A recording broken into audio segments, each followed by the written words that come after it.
Welcome back. Now, the Department of Women, Youth and Persons with Disabilities, in collaboration with Standard Bank, hosted the G20 Empowerment of Women Working Group Women to Africa think tank. The focus is on women as the drivers of the continent's economic growth, with South Africa chairing the G20 for the first time. Now, Zinati caught up with Nkosazana Dlamini-Zuma, former chairperson of the African Union Commission, as she unpacked what economic transformation for women in Africa should look like. Here's what she had to say. Agenda 2063, as I said, it's about an integrated and prosperous, peaceful continent. And it's important to mention those things because if there's no peace, there will be no prosperity. But if there's no prosperity, you cannot sustain peace. But what is important is that it looks at young people and says there must be a skills revolution, because a lot of the unemployed are unemployable because they don't have skills. So a skills revolution is critical.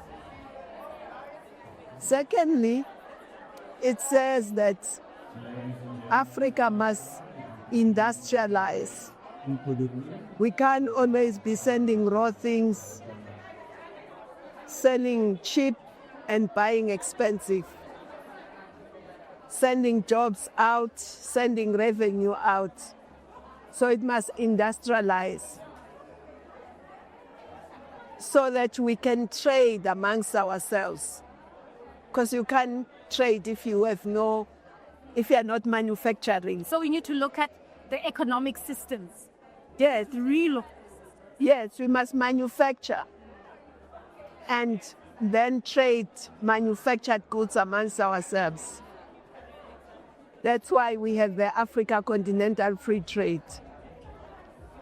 But for that to happen, it means we must be able to move the goods and the people freely across the continent, which means there must be infrastructure. Infrastructure starting with energy infrastructure, because energy is the lifeline for manufacturing. Then transport infrastructure, rail, road, air, and sea, maritime, and ICT connectivity. So we need social infrastructure as well, water, schools, hospitals, clinics. And so, because we need skilled, healthy people, right? But the first step towards good health is nutrition.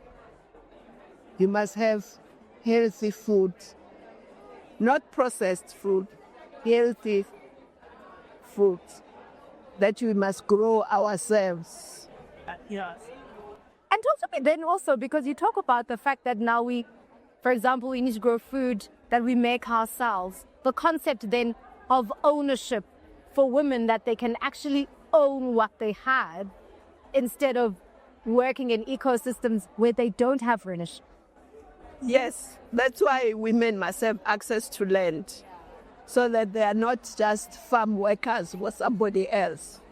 They own the land. And it's not only what they grow, but they also breed chickens. They must breed goats, sheep, cows. Yes. So that's what Agenda 2063 says. Women and the youth must drive the development of Africa. In the oceans, we should be there. In fact, when I was in Addis, I started a women's organization called Women in Maritime Africa, WIMA. They are celebrating 10 years. Even today, they're having a meeting in Cameroon. So it's important that women must be in every area of human endeavor. They must be in academia so that they are role models to young women. They must be in the judiciary. Women suffer gender-based violence, they have to go to the courts, and it's important that women are also in the judiciary. Yes. So Agenda 2063 says our continent must be integrated, must be prosperous, but that must be driven by its own citizens. And talking about, what then will fuel that kind of growth and the kind of economic growth that we need to actually get women to participate properly in the economy. We also then need the capital, right? And it's quite interesting that we also saw with the Africa Women Impact Fund, with Standard Bank putting in more money into that, so that fund managers can have more capital, allocate more capital to women-led businesses. So what then is the call in terms of this collaborative ecosystem? What is the call for financial institutions to make sure that women are actually the face of these industries? Well, the call is women must be in decision-making in all areas. They must be in the economy, driving the economy, not just as workers, but as owners. They must be mining, they must beneficiate, they must be in infrastructure, they must be everywhere. But for them to be everywhere, they need finance. Because you can't start a business without finance. So we need them to have access to finance.